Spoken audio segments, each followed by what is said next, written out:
ang Panginoong Hesukristo. Bagamat siya'y maamo at mapagpakumbaba ang kanyang puso. Sa pakiwari ko, ang Panginoon, mahinahon din sa pagsasalita yan eh. Pero alam mo, ang Panginoon natin, sa binasa natin, kapag nagsasalita, matigas din magsalita. Matigas mangaral ang ating Panginoong Hesukristo. Ano ba? Na kahit yung mga disipulo niya, nagbubulong-bulungan, nagreklamo. Na naman to. Sino makikinig sa ganitong klaseng pangangaral? Matigas na pananalita ito. Nakakita ng Panginoon na yung mga nakikinig sa Kanya natitisod na. 661. Ito bagay nakapagpapatisod sa inyo? Na ito palang matigas na salita ni Kristo, talagang nakakapagpatisod.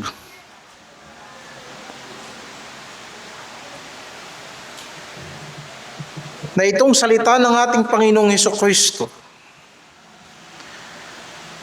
ang intensyon, hindi panlabas. Hindi makalamang pang pakinabang.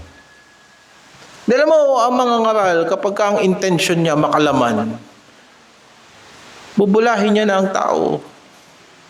Lalagyan niya na ng kung ano-anong pamumulaklak na salita yung kanyang pangangaral.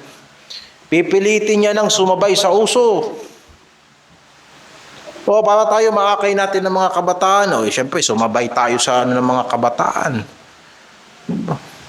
Kailangan yung salitang binabanggit nila, yun din ang sinasalita natin. Kailangan yung Biblia natin, medyo dapat Pinoy version. Ay mga talata, at na-shock si Jesus. Diba? Dapat ganun yun. Mga ano natin, kasi Bible nyo, 1982.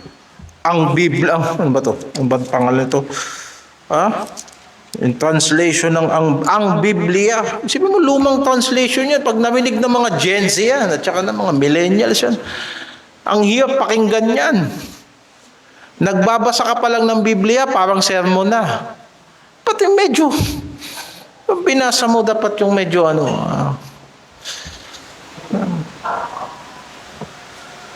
diba? Meron dyan Bible noon, saan ba yun? Yung Pinoy version. Ganun. Ngayon, mga kapatid, ang intensyon ng ating Panginoong Hesukristo, hindi panlabas. Ang nais buhayin ng Panginoong Hesukristo, yung spiritual na buhay ng tao. Bakit? Ang Espiritu ang bumubuhay. At ang Espiritu ang nabubuhay. Yung salita ng Diyos ay Espiritu at pawang buhay. Sabihin, pag nangangaral pala ng salita ng Panginoon, parang hinihingahan ng Diyos ang mga tao. Diba nabasa nyo sa 2 Timoteo 3:16? Na ang lahat ng kasulatan ay kinasihan ng Diyos. May kinasihan ng Diyos. Hiningahan ng Diyos.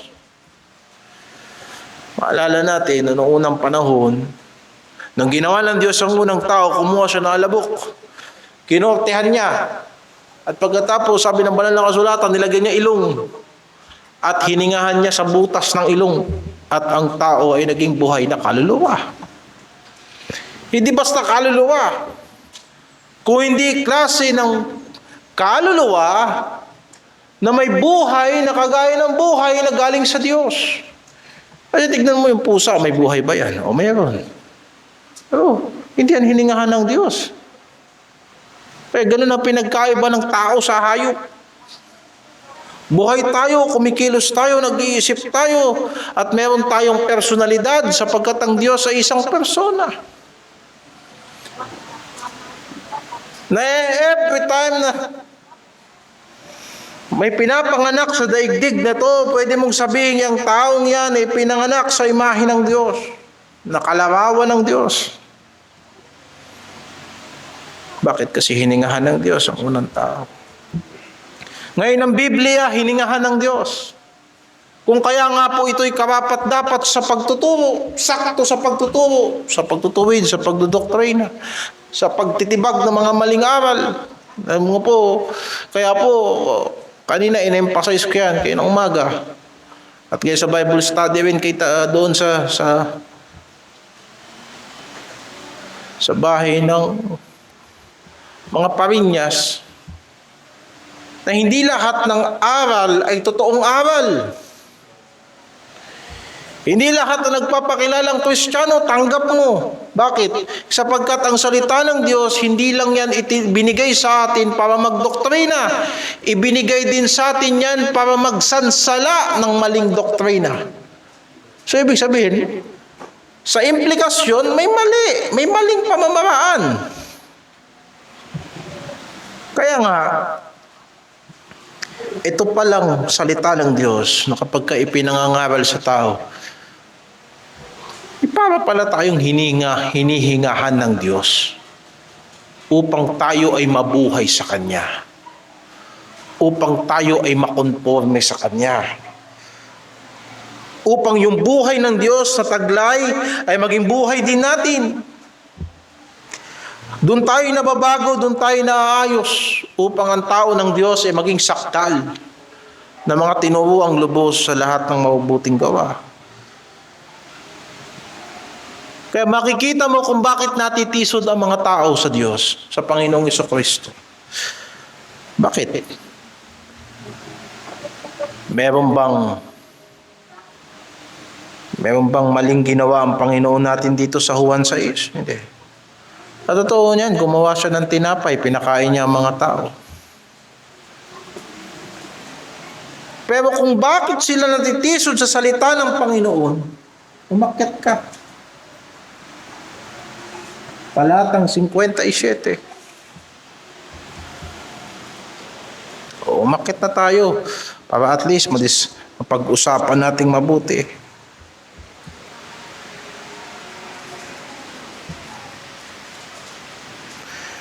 Pumunta tayo. 53.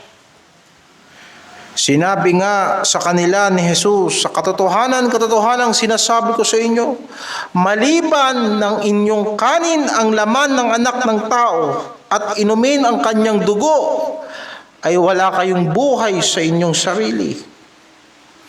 Ang kumakain ng aking laman at umiinom ng aking dugo ay may buhay na walang hanggan.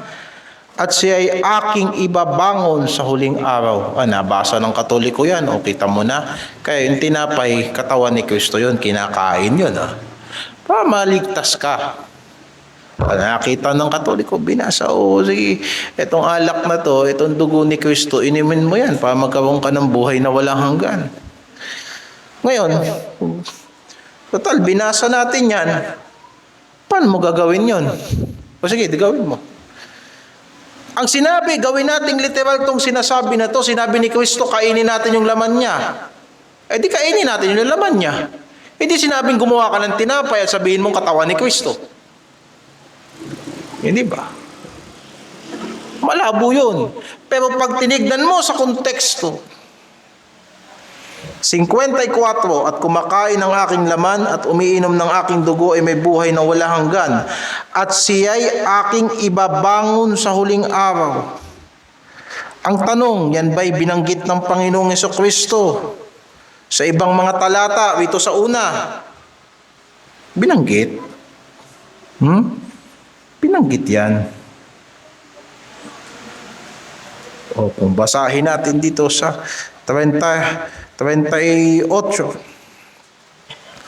Atras lang tayo, 38. Sapagkat bumaba akong mula sa langit, hindi upang gawin ko ang aking sariling kalooban, kundi ang kalooban na nagsugo sa akin.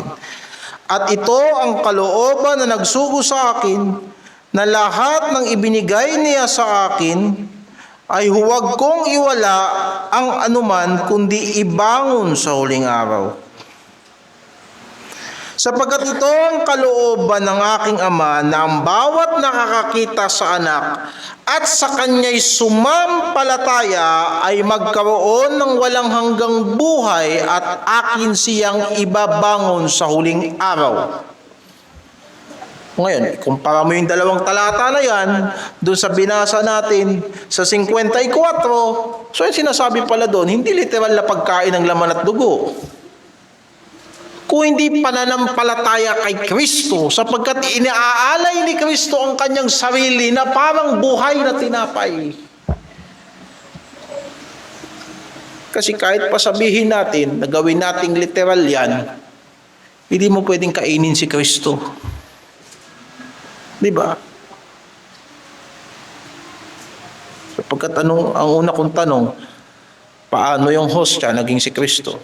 Pag dinasalan ng pari, saan banda? Nasaan sa banal na kasulatan? Saang turo ng Panginoong Hesukristo at ng mga apostoles na kapag ka ang hostya si kinonsagra ng pari, nagiging katawan ni Kristo? E di lalabas tayo sa banal na kasulatan. Hindi ba? Yung tatanggapin mo si Kristo na parang kagaya ng kakain ka. Titikman mo, nanamnamin mo, e-enjoyin mo, at magiging buhay mo. Bakit sinasabi ng Panginoon? Alam mo, yung mana, galing sa langit, 40 taon, ang mga Israelita naglakbay. Tuwing umaga, umuulan ng tinapay, kinakain nila. At ang sabi ng mga tao, yan ang tinapay na galing sa langit. Sabi ng Panginoon, hindi yan ang tunay na tinapay na galing sa langit. Sapagkat yung mga ninuno ninyo, kumain ng tinapay 40 taon, pero namatay. Ngayon, ako, sino mang kakain sa akin, ay may buhay na wala hanggan. O anong literal doon? Hindi ba? Ang pinag-uusapan doon yung pananampalataya kay Hesukristo. At hindi yan talata para sa anumang Eucharistia.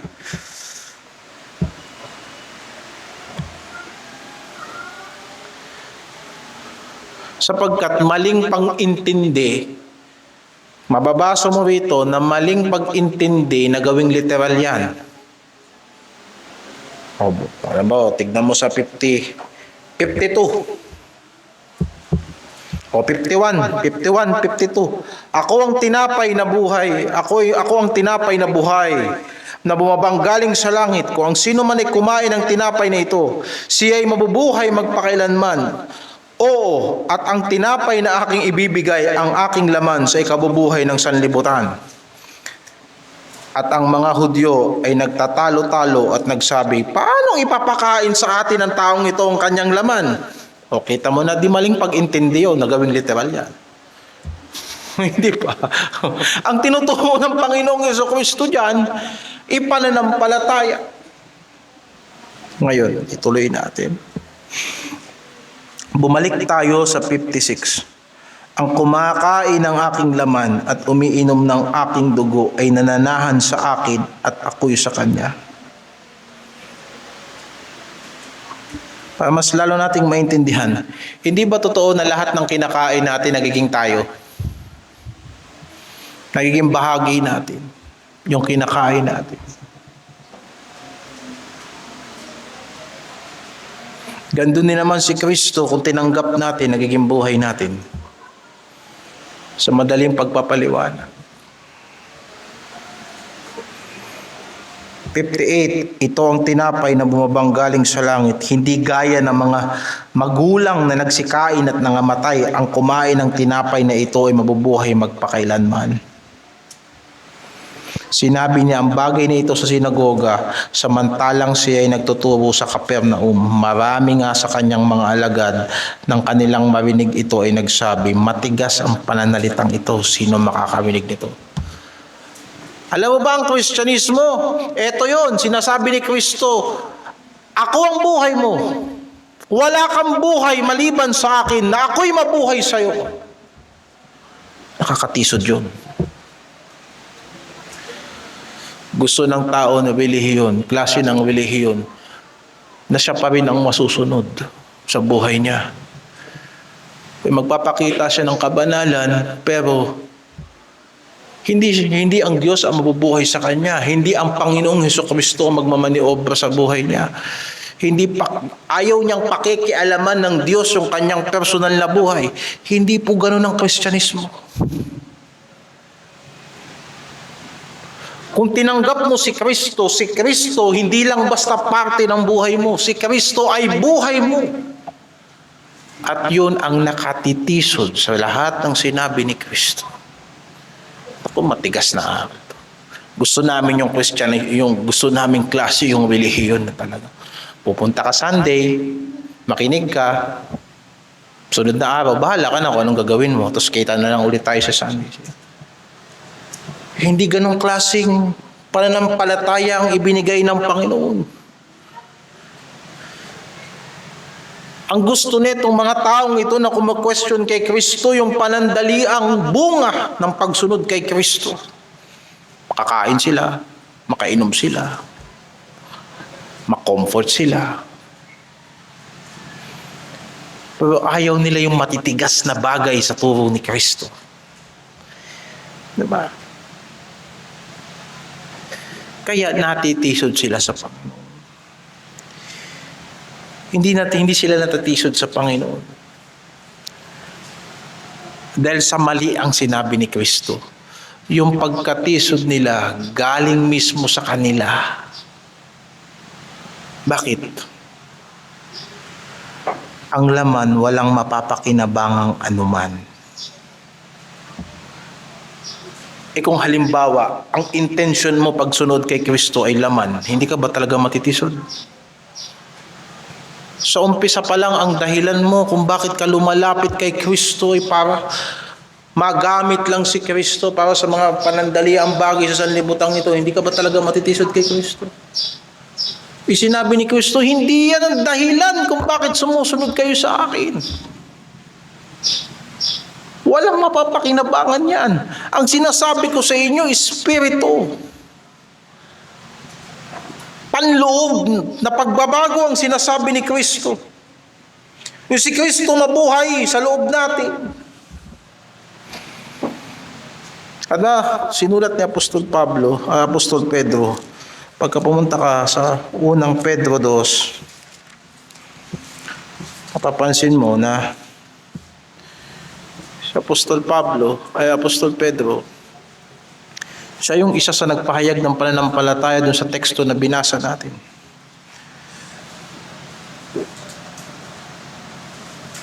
Basahin natin sa talatang 6. Sapagkat itong nilalaman ng kasulatan, narito aking inilalagay sa siyo na isang batong panulok, na batong pangulo, hirang at mahalaga. Ang sumasampalataya sa kanya, hindi mapapahiya. Sa inyong ang nananampalataya, siya'y mahalaga.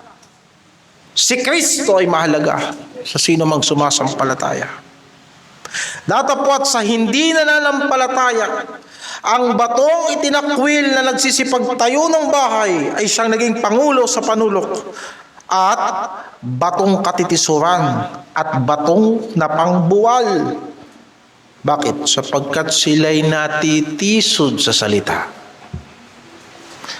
Palibhasa'y mga suwail na dito rin naman sila itinalaga. Akin pong naiintindihan na sa panahon ngayon, marami rin naman kasi talaga mga bara-bara sa pangangaral ng salita ng Diyos. Papakinggan mo yun eh. Aba, sinasabi ba nito ito ba yung doktrina ni Kristo? Ito ba iskwalado doon sa nakasulat na binabasa naming teksto? Nakagaya ng sinabi ni Apostol Pablo kay sa 2 Korinto 11:6, di ba? Na bagamat ako'y magaspang sa pananalita, hindi naman sa kaalaman. Bakit? Kasi alam mo, kapag ka ang tao tinamaan ng panloob na pagkatao niyan, kahit bulungan mo yan, matitisod sa'yo yan. Yung taong guilty, minsan di mo na nga kailangan sabihan, titignan mo lang eh. Hindi ba? Kahit pa sabihin mo sa tao na nagnakaw, magnanakaw ka. Ang epekto nun, Walang pinagkaiba yun sa sumigaw ka, bumulong ka. Kung tatamaan ang panloob na pagkatao, masakit yun. Kahit anong pili mo ng salita. Ang Panginoong Jesucristo, hindi ako naniniwala nagkamali siya sa kanyang pagsasalita. Pumunta tayo doon sa unang Pedro 3.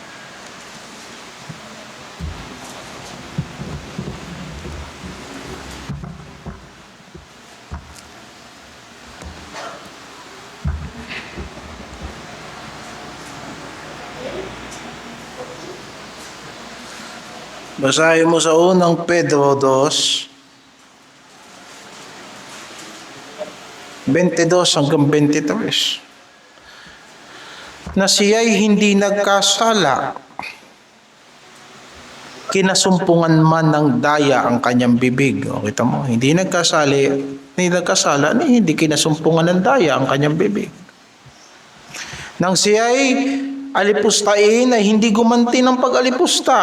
Nang siya'y magbata ay hindi nagbala, kundi ipinagkatiwala ang kanyang sarili doon sa humahatol ng matuwid. Bakit natisod ang tao kay Kristo? Yan ang problema. Sapagkat ayaw nila yung sinasabi ng Panginoong Jesucristo, nilalabanan nila ang salita ng Panginoon sa kanilang puso. Kaya ang sabi ng mga disipulo, matigas tong pananalitang ito. Sinong makakarinig nito? Ba?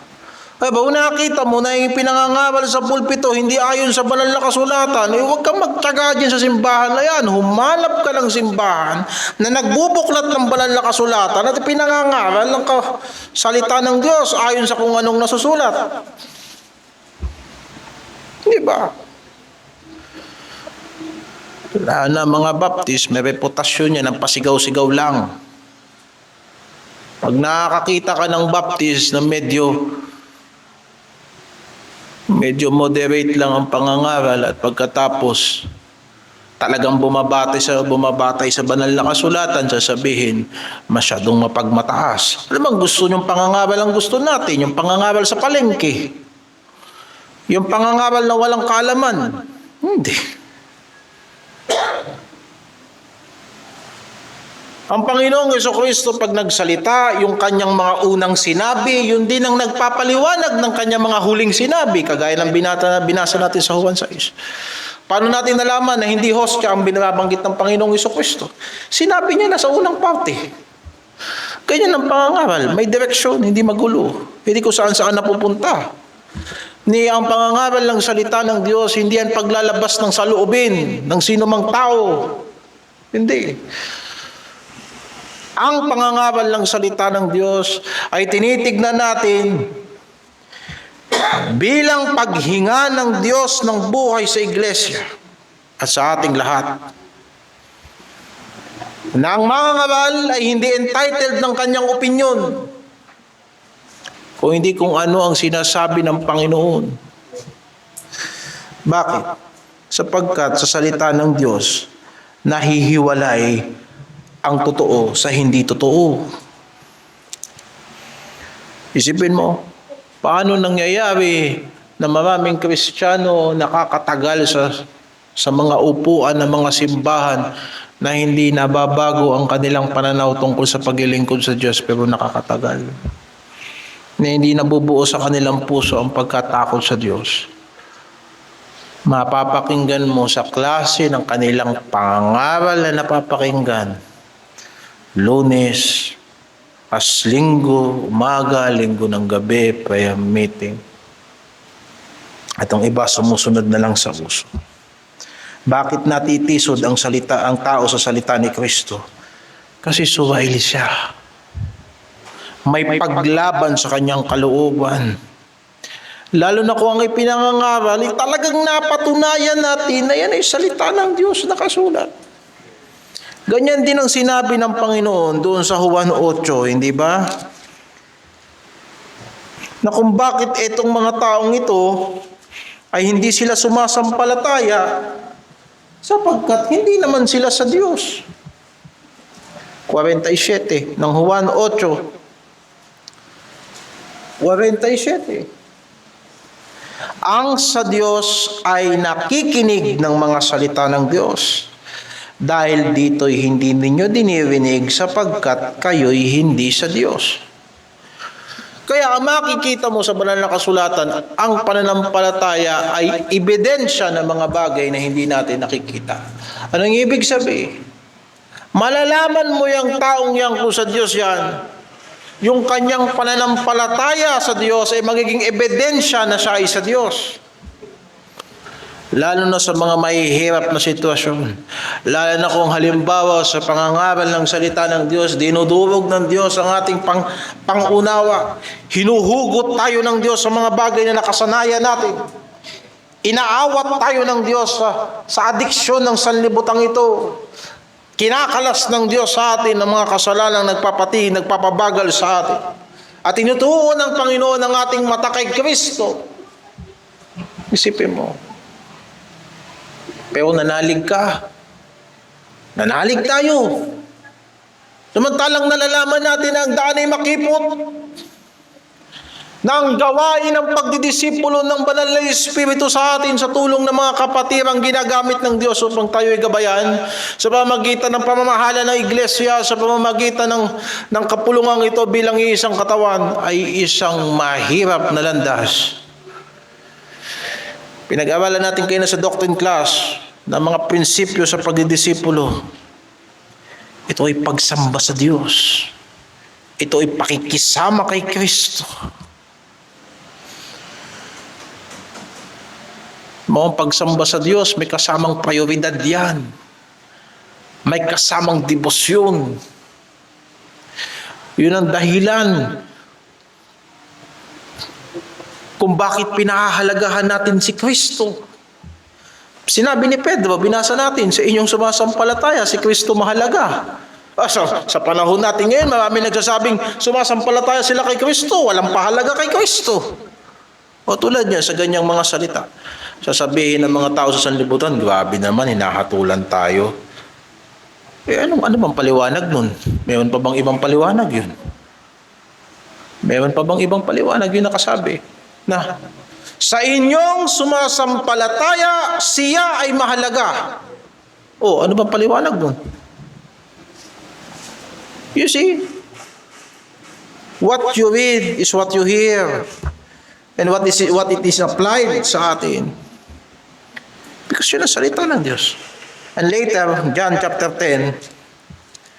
chapter 10, yung hindi pananampalataya ng tao kay Kristo is because hindi sila tupa ni Kristo. 26. John 10:26. Datapwat hindi kayo nagsisampalataya sapagkat hindi kayo sa aking mga tupa.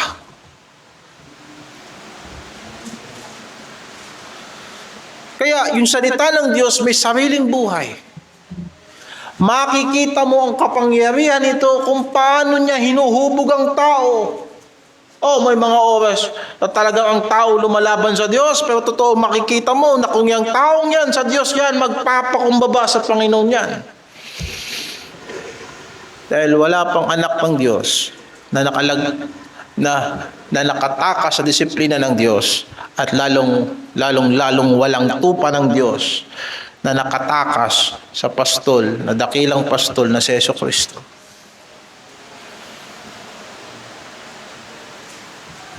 Ginagamit lang na dahilan ang mga tao, ang bigat ng aral, ang bagsik ng salita. At sasabihin pa, mahaba ang preaching.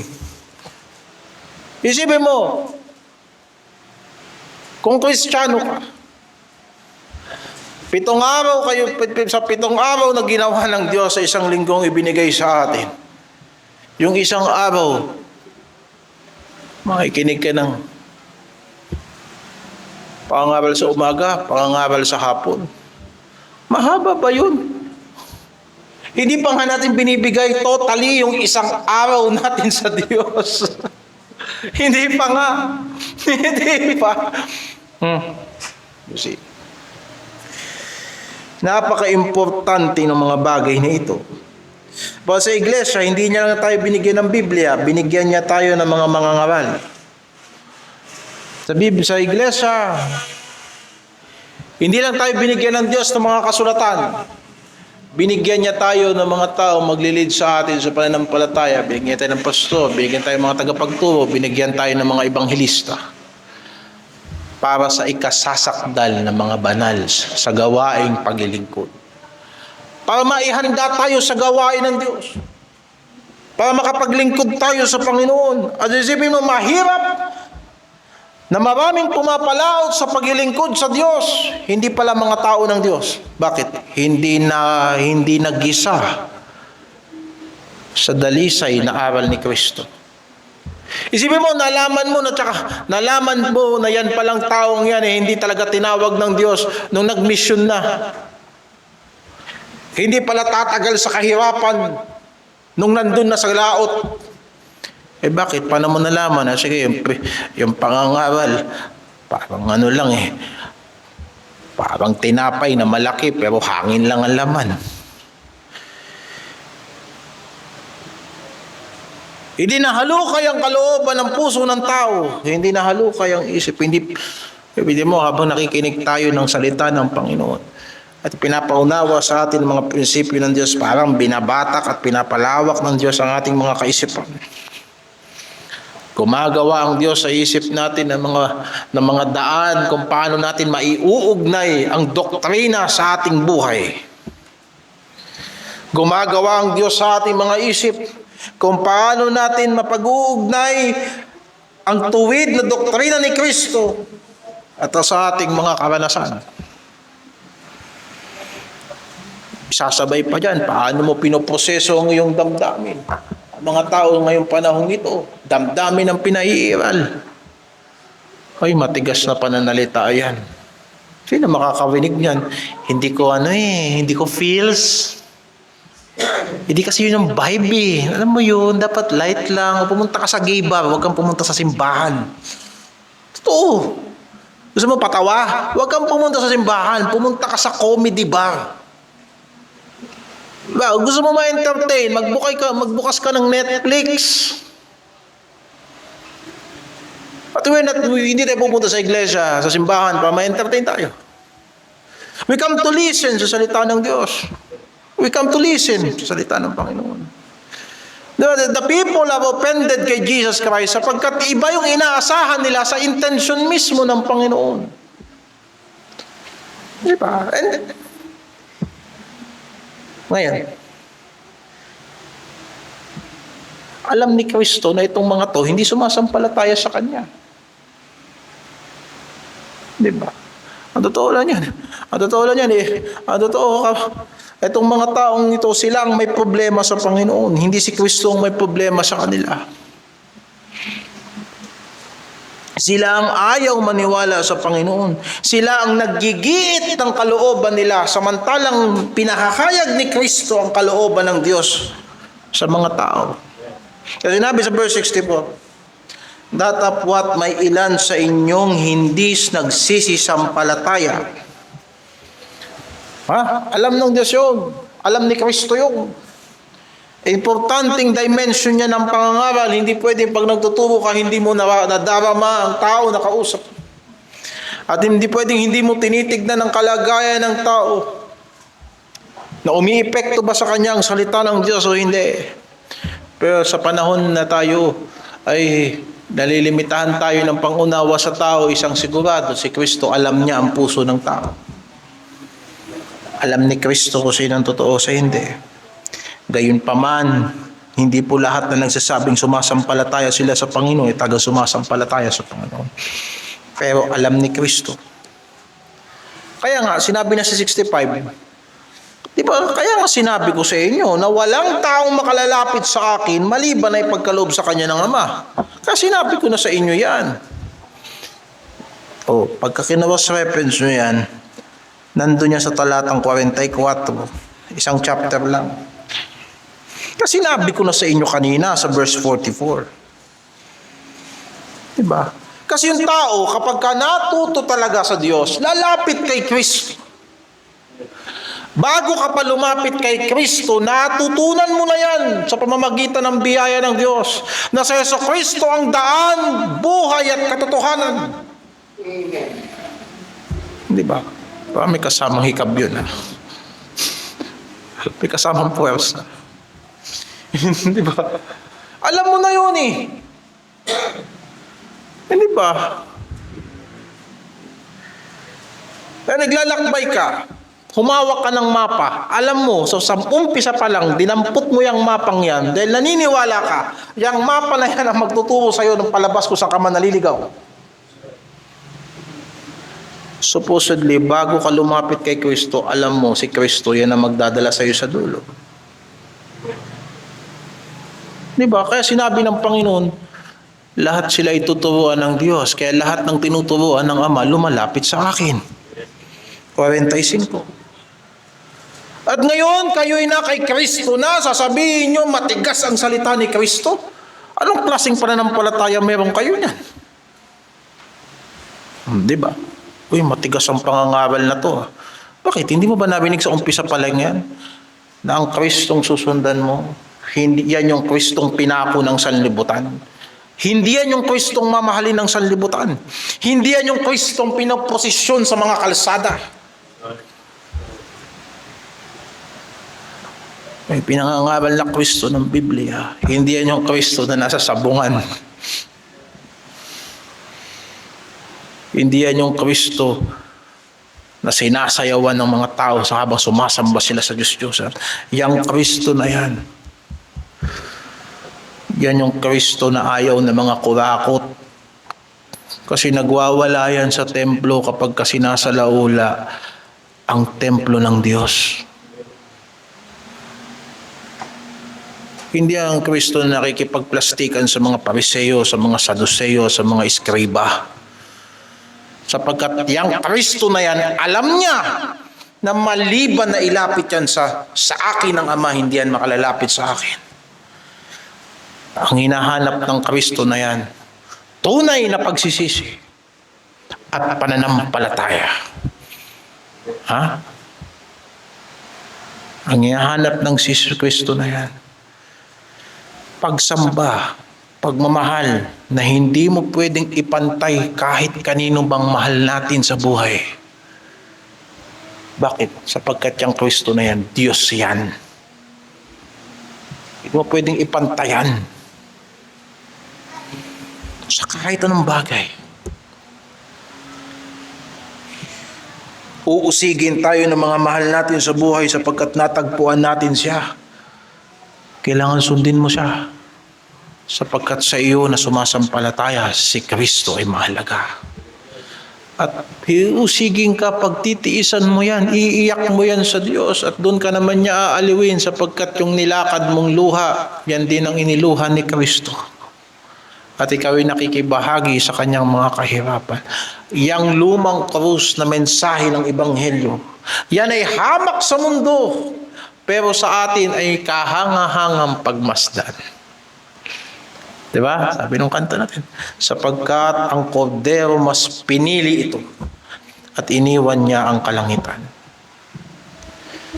Kaya't yayakapin ko ang lumang krus hanggang sa huli kong paghinga.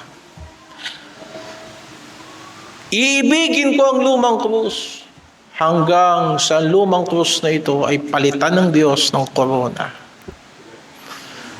Yan ang Ebanghelyo. Huwag mo sabihin, pukit may wifi na tayo ngayon, nagbago na ang Ebanghelyo.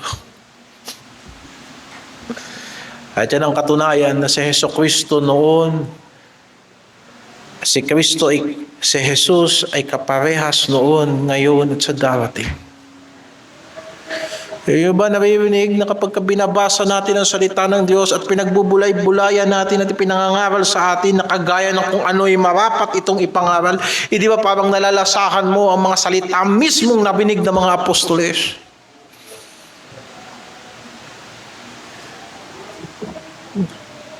Na ngayon kahit mga kandidato ginagamit yung salitang makadiyos, iboto nyo makadiyos. Di ba? Isipin mo, sa atin sagrado pa rin ang pananampalataya. Kaya nga ipinaglalaban natin yan eh. Diba? Pag sinabi ng banal na kasulatan, kayo ay makipaglabang maingat sa pananampalatayang minsan ibinigay sa mga banal. Ngayon, talatang 66. Dahil dito marami sa kanyang mga alagad ay nagsitalikod. Bakit nagsitalikod? Eh matigas yung pananalita eh. Sino makikinig niyan? O kayo na lang magtiyaga sa ganyan. Basta ako, yoko na yan. Tigas eh. Di ba? Meron dun oh. Yung Pariseo dun. May libre pang tinapay. Eh kamahan siya namin na nagsatalikod eh. Eh bakit? Eh ano magagawa mo? Di ba? Nauubos ang buhay ng iglesia. Kahahatak dun sa mga taong gustong alisin ng Diyos. Di ba? Iniingatan mong mawala yung mga taong aalisin talaga ng Diyos. Paano mo nalaman na aalisin ng Diyos? Yung lakad, lagi nakaharap, papuntang sanlibutan.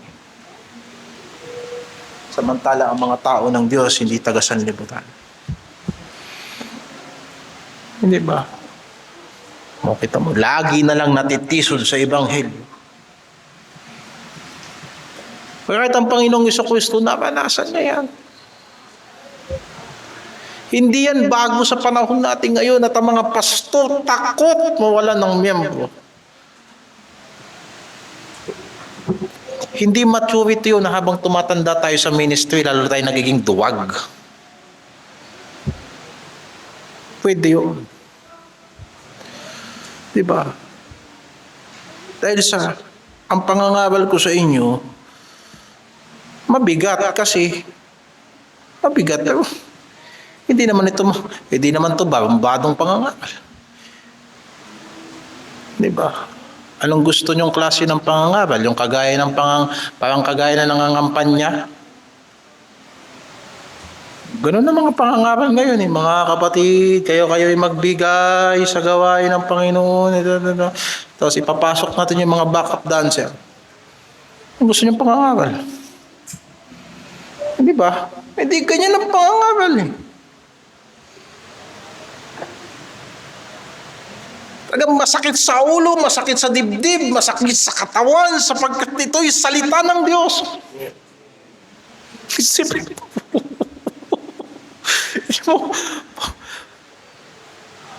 Kahit ayaw mo siyang pag-isipan, sa isip mo, gumagawa ng mga koneksyon na pilit binubuo ng banal na Espiritu.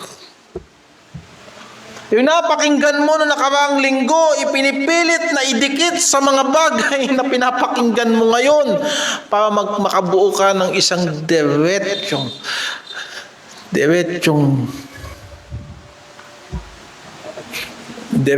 tuntunin sa pananampalataya. Binubuo sa iyo ang pananampalataya kay Kristo hanggang tayong lahat ay magkaisa sa pananampalataya. Diba? Kaya itong mga to, hindi na nagsisama kay Kristo. Alisan na. Bakit? Bulong-bulungan eh. Bato? Pangangaral. Diyos ko. Tigas na pangangaral. Isipin mo. Gusto niya, susunod tayo sa kanya, tapos yung buhay natin, siya ang buhay natin. Lagna. Pinakain niya lang tayo isang beses, siya na mabubuhay sa atin. Hindi mo ba naiintindihan si Hesus Kristo yan? Yan ang tagapagligtas. At pagkatapos, sinabi natin sa kanya, "Uy, anuhin mo naman yung preaching mo, medyo baguhin mo naman." Hindi mo lang tayo in-entertain. Sinabihan pa tayo, alam mo, wala taga mapakinabangan ng laman. What's the point? O tara, punta tayo sa Koreano. Hindi ba? Ayun eh. Hindi ba yan ang kasaysayan? Yan ang mga kasaysayan ng mga iglesia. Oh, kaya sa panahon ng Panginoong Jesucristo, ang daming sumunod sa Kanya. Binasa natin kanina. Tinawag niya ang kanyang mga alagad at sa mga alagad niya, pumili siya ng 12 tinawag niyang apostoles. Kaya alam mo, ang tunay na itsura ng iglesia, ito, yung mga haligi na inilalagay ni Kristo. Sapagat iniwan siya ng kanyang mga disipulo, yung mga sunod lang ng sunod, yung kinig lang ng kinig. Di ba wala kang ginagawa sa simbahan at isod ka pa? Ay, ano naman tayo. Masakit na naman sa pakikinig yan. Paano ko nasabi? Tignan mo pagdating si 67. Nakahiwala yung 12. At sinabi niya sa 12, ibig ba ninyong magsialis din naman? Bakit? Sino yung 12 yan? Yan yung mga haligi, yan ang mga pundasyon ng iglesia. Maraming pupunta sa simbahan. At ilang beses dadaan ang simbahan sa bagyo. Nakakalungkot yung mga nadadala ng baha. Pero tignan mo kung sinong naiiwan. Nawala lahat ng tagasunod ni Kristo. Pero naiwan yung 12 apostoles. At ang sinasabi ng banal na kasulatan, ano yung 12 apostoles na yan? Yan ang naging saligan ng pananampalataya ng mga unang Kristiyano. Efeso 2:20, di ba? Na kayo ay tinatayo sa kinasasaligan ng mga propeta at ng mga apostol na sa Hesukristo mismo ang batong panulok. Di ba? Bakit? Sino ito? Sino yan? Na mga hinirang mismo ni Kristo, dito kayo. Hindi kayo generic na Kristiyano. Dito kayo, matuto kayo sa akin.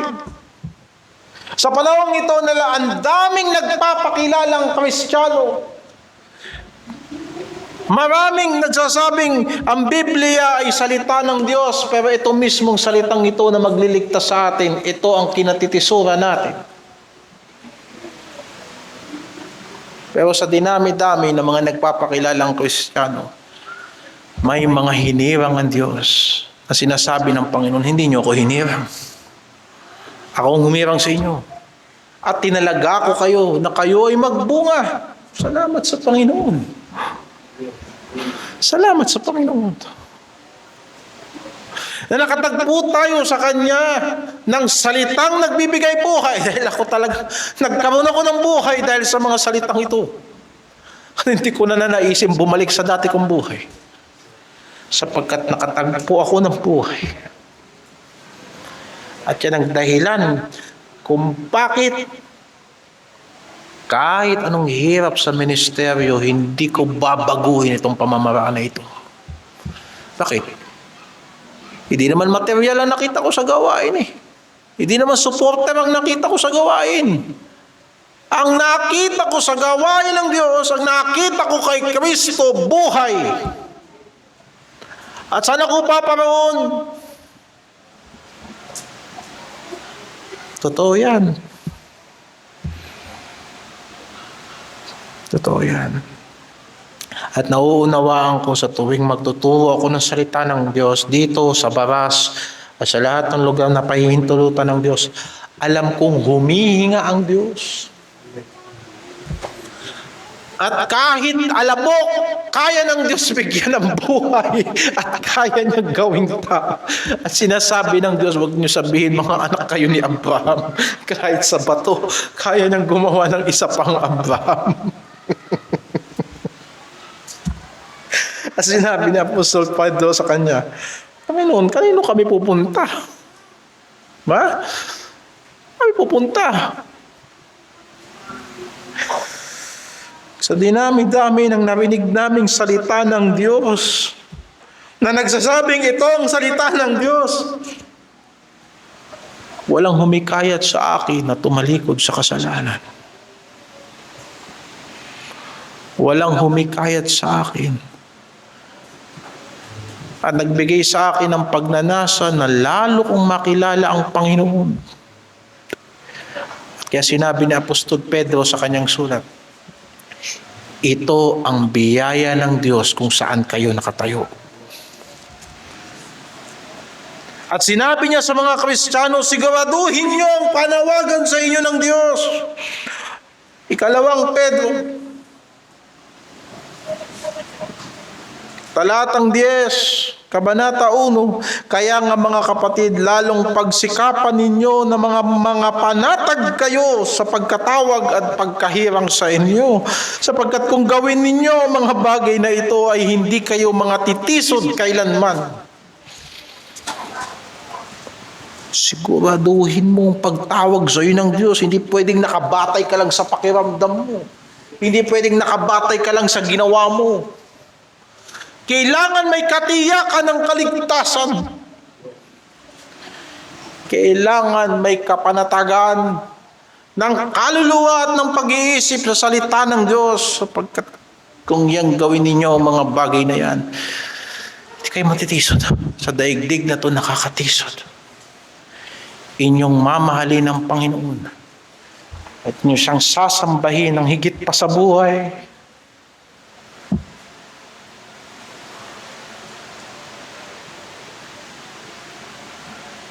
Siguraduhin natin ang pagtawag sa atin ng Panginoon.